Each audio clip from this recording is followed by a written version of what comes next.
Good morning to all of you. तो देखते हैं कि आज का करंट अफेयर क्या है। पहला देखते हैं, फरीदाबाद में जो अभी बम ब्लास्ट हुआ था उसी की विस्फोटों की जांच हो रही थी। कहाँ पे? श्रीनगर के नागौमी पुलिस थाने में, और वहां पे वो ब्लास्ट हो गया। तो फिर से लगभग 9 लोगों की मौत हो गई, कई लोग घायल हो गए। तो ये घटना वहां से जुड़ा हुआ है, फरीदाबाद हरियाणा से, ये ध्यान रखिएगा। दूसरी खबर देखते हैं कि वीरांगना उदा देवी की प्रतिमा का अनावरण करेंगे राजनाथ सिंह जी। सेक्टर 19 वृंदावन कॉलोनी पासी चौराहा पर होगा इनके जो है इनकी प्रतिमा का अनावरण होगा। इनके बारे में भी आगे देखते हैं कौन है क्या है। और अन्य खबर यह है कि उपचरित जल यानी ट्रीटेड वाटर दे सकता है 2047 तक 3.04 लाख करोड़ रुपए की आर्थिक संभावनाएं खोल सकता है। यह क्षेत्र 1 लाख से ज्यादा रोजगार भी सृजित कर सकता है। आप उपजरी जल का मतलब ट्रीटेड वाटर में समझ रहे हैं, जो गंदे पानी को साफ किया जाता है वो पानी फिर पीने योग्य बना दिया जाता है। तो ऐसा माना जा रहा है कि 2047 तक लगभग 1 लाख रोजगार इसमें सृजित हो सकते हैं, अधिक संभावनाएं हैं। चौथा है कि भारत कौशल प्रतियोगिता इंडिया स्किल कंपटीशन 2025 25 नवंबर तक जो होगा। ये 20 जिलों में कौशलों को तलाशा जाएगा। हर जिले में जिला स्तरीय होगा प्रतियोगिता। इसमें फिर क्या होगा कि मंडल स्तर पर 10 लोगों को इसमें से छांटा जाएगा, फिर उसमें भी आगे छटनी होगी। आगे फिर जो होगा इसमें प्रोग्रेस हम देख लेंगे। अभी फिलहाल इतना ध्यान रखिए, भारत कौशल प्रतियोगिता कुछ चल रहा है, इतना ध्यान रखिएगा। पांचवा है कि WTO की मंत्री स्तरीय सम्मेलन कहाँ पे हो रहा है? विशाखापट्टनम में हो रहा है। WTO बोले तो वर्ल्ड ट्रेड ऑर्गेनाइजेशन। तो इनकी जो प्रमुख हैं इनका नाम जानना जरूरी है, क्योंकि लेडी भी है ये, नोग्जी ओकांजा इवेला। इनका क्या नाम है? नोग्जी ओकांजा इलेवा इनका नाम है। ये WTO के अभी प्रमुख हैं। ऐसा कहा जा रहा है कि लोग मतलब WTO की संस्था और लोग रिक्वेस्ट करें कि भारत भी इसका दायित्व निभाए और भारत इसकी अध्यक्षता करे। तो भारत उस पर तो अग्री रहेगा, उसमें कोई दिक्कत नहीं है। देखते हैं कि क्या डेवलपमेंट होते हैं। तो विशाखापट्टनम में चला, इसका हेडक्वार्टर जिनेवा स्विट्जरलैंड में 1995 में इसकी स्थापना हुई थी। हम लोग जो भी आज क्या है, बलिदानी दिवस मनाया जाता है। उदा देवी, ऐसा माना जाता है कि ऐसा माना नहीं जाता है, ऐसा है 1857 की, जो 1857 का प्रथम स्वाधीनता संग्राम चला, उसमें माना जाता है कि इन्होंने अपने अदम्य साहस से 36 अंग्रेजों को मारा था। 36 से ज्यादा अंग्रेजों को मारा था, मौत के घाट उतार दिया था। तो उदा देवी जी के बारे में थोड़ा सा और देख लेते हैं। इनका जन्म जो है 30 जून 1829 को हुआ था, और ये वीर गति को यानी कि बलिदान हो गई थी देश के प्रति 16 नवंबर 1857 को।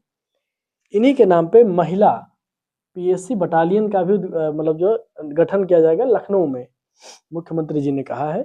दूसरा, इनके बारे में थोड़ा सा और देख लेते हैं कि ये सिकंदराबाद की युद्ध में ये जो है वीरगति को प्राप्त हुई थी। सिकंदराबाद कहाँ पे है? लखनऊ में है। तो लखनऊ के सिकंदराबाद के युद्ध में इन्होंने वीरगति को प्राप्त किया था।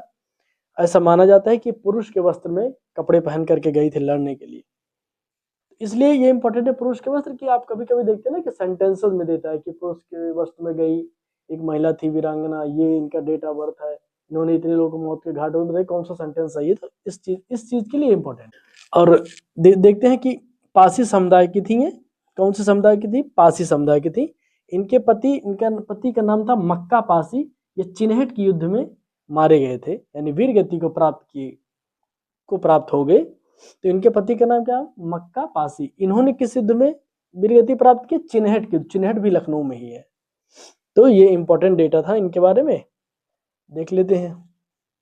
अच्छा हाँ, एक क्वेश्चन यहाँ से आप लोग तो सुने होंगे, किसने प्रथम स्वाधीनता संग्राम कहा था 1857 की क्रांति में? तो BD सावरकर, आप जानते हैं, उन्होंने ही कहा था इस बात को। और इनसे जुड़ी कुछ जानकारियां अभी तो फिलहाल नहीं लग रही हैं। देखते हैं ये भी एडवर्टीजमेंट से मैंने लिया था उत्तर प्रदेश सरकार के। ये भी एडवर्टीजमेंट से है। विकसित भारत विकसित अन्नदाता। ये एडवर्टीजमेंट आया था बहुत बड़ा, पूरे पेज का एडवर्टीजमेंट, इसमें जो प्रमुख इन्फॉर्मेशन थी, जो डेटा थे, मैंने उनको छांट के निकाला है और अपने अपने अकॉर्डिंग में देख सकते हैं कि क्या प्रमुख हो सकता है, अगर आप चाहे पढ़ना तो, अदरवाइज हम करवा दे रहे। इससे बताया गया कृषि का विकास दर जो उत्तर प्रदेश का रहा है 2014-15 में 6.8 था और 2024-25 में 17.7 हो गया। ये इंपॉर्टेंट डेटा क्यों है, ये फैक्ट में पूछ सकता है, प्री में भी पूछ सकता है, और अगर आप कृषि का डेवलपमेंट दिखाएंगे उत्तर प्रदेश में, क्योंकि आप भी जानते हैं उत्तर प्रदेश के 2 पेपर होते हैं पीसीएस में, तो आपको तो ढंग से पढ़ना पड़ेगा उत्तर प्रदेश को।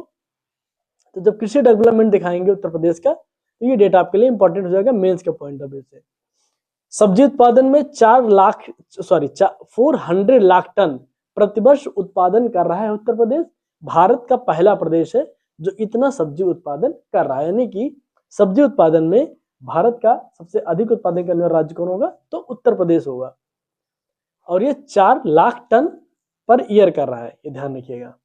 पीएम कुसुम के तहत 93,062 सोलर पंप आवंटन किए गए। दूसरा है कि कृषि विज्ञान केंद्र, अभी उत्तर प्रदेश में कितने कृषि विज्ञान केंद्र है, 89 है, इसमें से नए स्थापित किए गए हैं 20, ये ध्यान रखिएगा। मिर्जापुर में सेंटर ऑफ एक्सीलेंस किस चीज के लिए शुरू किया गया है, ड्रैगन फ्रूट्स के लिए और डेट पाम यानी खजूर के लिए। सोनभद्र में कैक्टस के लिए सेंटर ऑफ एक्सीलेंस स्थापित किया गया सोनभद्र में।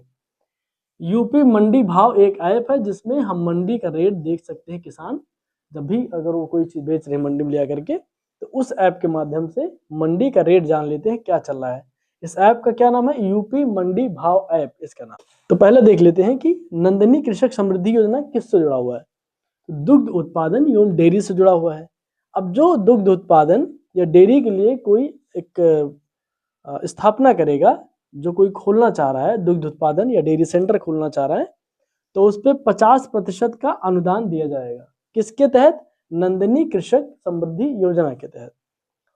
दूसरा देखते हैं केसीसी किसान क्रेडिट कार्ड से जुड़ा हुआ एक इंफॉर्मेशन है कि पशुपालन घटक के अंतर्गत 2025 तक 6,68,000 से अधिक केसीसी वितरित किए गए। कितने केसीसी वितरित किए गए, 6,68,000 से अधिक केसीसी किसान क्रेडिट कार्ड वितरित किए गए, यानी लोन दिया गया, किसके तहत, पशुपालन के लिए, अगर कोई पशुपालन करना चाह रहा है तो। और देखते हैं अन्य खबर कि उत्तर प्रदेश राज्य औद्योगिक निर्यात प्रोत्साहन बोर्ड की स्थापना की गई है, सॉरी औद्योगिक नहीं है, उत्तर प्रदेश राज्य औद्यानिक निर्यात प्रोत्साहन बोर्ड, इसका नाम है हॉर्टिकल्चर, यानी बागवानी की खेती या बागवानी के लिए।